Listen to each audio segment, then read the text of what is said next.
Okay, I'm going to go through this one quickly because we did something very similar already. We're going to do a clip and mask, and this time we're going to do Clemson or Carolina. Now, I already have Clemson saved to your H drive. Let me get to it real quick.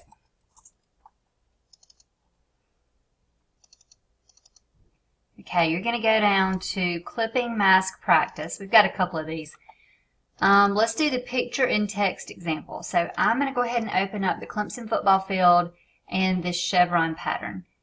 You are free to open up Georgia, Carolina, whatever you want and whatever pattern that you want. But you're going to need a background of some sort and then a pattern of some sort.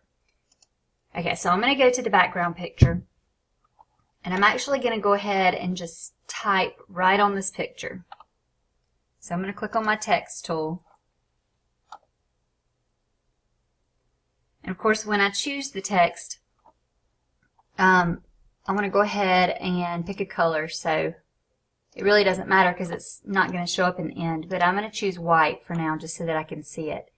And you may have to go back and play around with the size. So I'm going to go ahead and put number 1, Tigers. Okay, I'm going to select it. And really, anytime that you're doing a clip and mask on text, a block text looks a lot better because you can see more of the pattern. So I'm just going to choose this block text for now. I'm going to drag it over,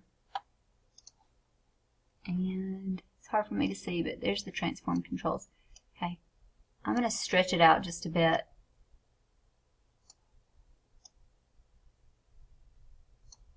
Okay, how do I know if it's in the middle? I can't tell right now, so what I'm going to do is I'm going to see how big this picture is. It goes from 0 to 10, or a little past 10 actually, I guess.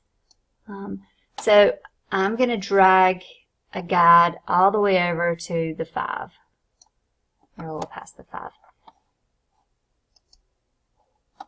Alright, gosh, I can't see anything, so what I'm going to do is I'm going to add a blank layer. I'm going to use the paint bucket, and I'm going to fill it in with black.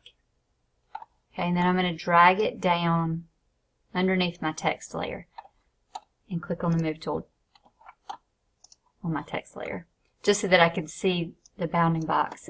Okay, now I can center it from left to right, and if I wanted to, I could center it from top to bottom, right? It goes from 0 to 6 and a little over 6, maybe 6 3/4. So, you know, I could kind of guess that that looks about right. So then I could use my arrows on my keyboard to drag it down so that it is perfectly centered in my picture. Alright, now that I've done that, I no longer need my guides. So I can just drag those up and off the screen. And I no longer need this background layer, so I could completely delete it, but I'm just going to take the visibility off for now. Alright, now that I've got my text exactly how I want it, I'm going to go ahead and pull the pattern over. So I'm going to go back to my pattern, use the Move tool, click, drag it up, and drag it down. Now I'm going to stretch my pattern out. And I don't have to keep the aspect ratio the same by clicking here because really, in this case, it doesn't matter. So I kind of want it to not be so big. So I'm just going to do it like this. Okay. Now remember, when you do a clip and mask, whatever you're doing the clip and mask on, it's going to cling to the layer below it. Therefore, if I do it on this pattern here, it's not going to work. It's going to cling to this black layer, which takes up the whole picture. So I need to pull it above my text layer. And now I can right-click and create a clipping mask, and it only applies to the layer just below it, which was my text layer. Okay, so now I can go to Layer, Layer Style, and I think I'm going to do a stroke on the outside. And let's try an orange stroke. So I'm just going to use my eyedropper and click on the orange. And then, nah, I don't really like that, so maybe I'll change it to white. And if it gets too thick on the outside, I could always change it to an inside stroke.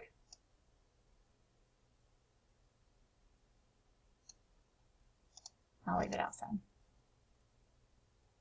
And maybe I'll emboss it also.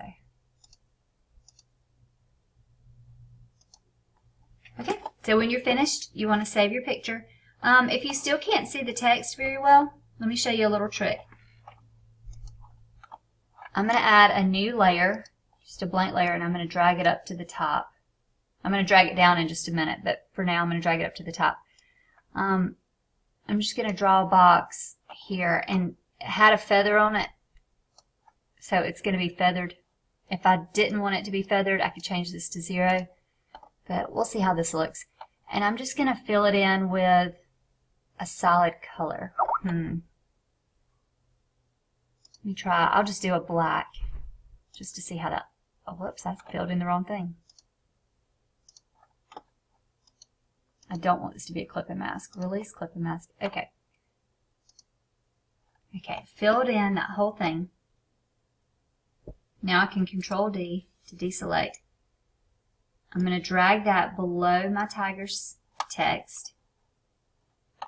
And actually, I want it to be centered a little better, so I'm going to drag it up. Okay, and then I'm going to decrease the opacity a good bit. So this would be 0. I can increase it until I think it looks good, because I want the font to pop and I want to be able to see the background. So you don't have to do that, but if you're having a hard time seeing the text, you might want to add a layer underneath the text that's a solid color and decrease the opacity a little bit. So, well, let's just look at the before and after of that. Before, after. So I don't know which one it looks better. I think I'll leave it on there for now. Okay, so when you get done, you're just going to save this as a JPEG.